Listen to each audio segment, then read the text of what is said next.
गुजरात के राजकोट के game zone में घटे अग्निकांड में मारे गए मृतकों को श्रद्धांजलि देने के लिए गुजरात के वडोदरा में आम आदमी पार्टी द्वारा न्याय मंदिर निकट स्थित भगत सिंह चौक पर श्रद्धांजलि कार्यक्रम आयोजित किया गया, जिसमें मोमबत्ती जलाकर और मोबाइल की फ्लैश लाइट से मृतकों को श्रद्धांजलि देते हुए उनके लिए न्याय की मांग की गई।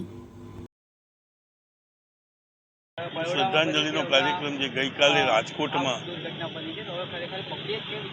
કાંડ થયું છે, જેની અંદર ચોપડે સરકાર તો 28 જ બતાવી રહી છે, પણ અમારી ધારણા મુજબ એ 40 થી 45 ભૂલકાઓ આગમાં ભરતું થઈ ગયા છે। અને જ્યાં કોઈ પણ જાતની સેફટી ના હોય કે ગેમ ઝોન જેવી વસ્તુ આજે નાના નાના ભૂલકાઓ ત્યાં જતા હોય, એમને એક રમતગમતનું સાધન હોય, ત્યાં છોકરાઓ ખુશ થવા જતા હોય, એની જગ્યાએ આવી હોનરતો થતી હોય તો ભારતીય જનતા પાર્ટીને ખરેખર શરમજનક છે। આ પહેલું કાંડ નથી।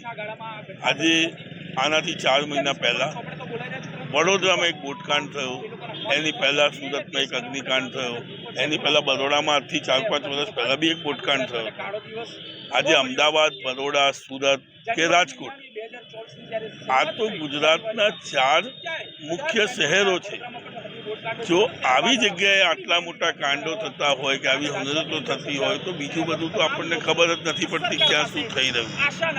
દરેક જગ્યાએ ભારતીય જનતા પાર્ટી પોતાના મંતવ્યો સીધા કરવા, પોતાના રોટલા શેકવા અને પૈસા ક્યાંથી મળે છે, પૈસા ભેગા કરવા, ભંડોળ ભેગું કરવું, એ સિવાય ભારતીય જનતા પાર્ટીમાં બીજું કશું થતું નથી। ભારતીય જનતા પાર્ટી કોને કોન્ટ્રાક્ટ આપે છે, કોણ ગેમ ઝોન ચલાવી રહ્યું છે, કોણ બોટકાંડમાં ઇન્વોલ્વ છે, એનાથી ભારતીય જનતા પાર્ટીને કોઈ મતલબ જ નથી। ભારતીય જનતા પાર્ટીને બસ એક જ દેખાય છે, હું અને મારી સત્તા।